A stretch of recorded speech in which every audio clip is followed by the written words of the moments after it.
తెలంగాణలో సంచలనం సృష్టిస్తున్న హైడ్రాకు హైకోర్టులో ఎదురుదెబ్బ తగిలింది. చెరువులు నాలాల పునరుద్ధరణ పేరిట దూకుడు ప్రదర్శిస్తున్న హైడ్రా తీరుపై రాష్ట్ర అత్యున్నత న్యాయస్థానం తీవ్ర ఆగ్రహం వ్యక్తం చేసింది.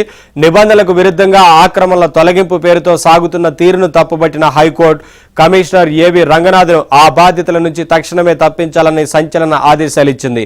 హైకోర్టు ఆదేశాలు ఒక్కసారిగా రాష్ట్ర రాజకీయాల్లో కాకరేపాయి.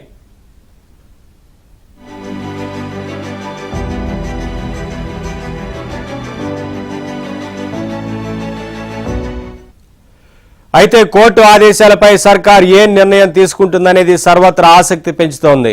ప్రస్తుతం ఏఐసీసీ సమావేశాల కోసం సీఎం రేవంత్ రెడ్డి ఢిల్లీలో ఉన్నారు. చీఫ్ సెక్రటరీ, సీఎంఓ అధికారులు కోర్టు ఆదేశాలను సీఎం రేవంత్ రెడ్డి దృష్టికి తీసుకెళ్లినట్లు సమాచారం.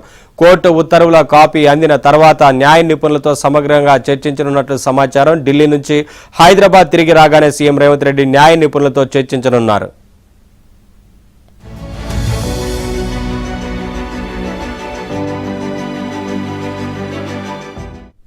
హైడ్రా ఏర్పాటైన నాటి నుంచి విపక్షాలు దానిపై తీవ్ర స్థాయిలో విమర్శలు గుప్పిస్తూనే ఉన్నాయి.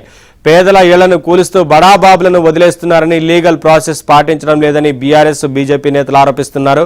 ఇప్పుడు స్వయంగా హైకోర్టు హైడ్రా కమిషనర్ రంగనాథ్ను తప్పించాలని ఆదేశించడంతో ప్రతిపక్షాల చేతికి బలమైన అస్త్రం దొరికినట్లయింది. సమీప భవిష్యత్తులో జీహెచ్ఎంసీతో పాటు పరిషత్ ఎన్నికలు జరగనున్న తరుణంలో ఈ తీర్పు రేవంత్ సర్కారుకు పెద్ద తలనొప్పిగా మారిందనే వాదనలు వినిపిస్తున్నాయి.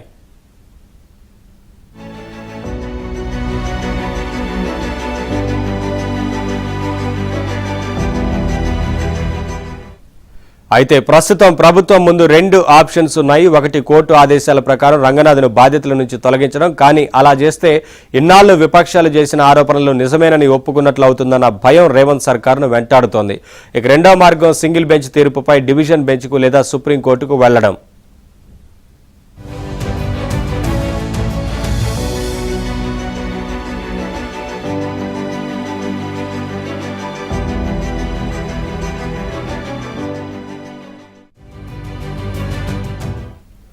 ఏది ఏమైనా రంగనాథ్ను మారుస్తారా లేక కోర్టులోనే న్యాయ పోరాటం చేసి తమ నిర్ణయాన్ని సమర్థించుకుంటారన్నది తెలంగాణ రాజకీయాల్లో ఆసక్తికరంగా మారింది.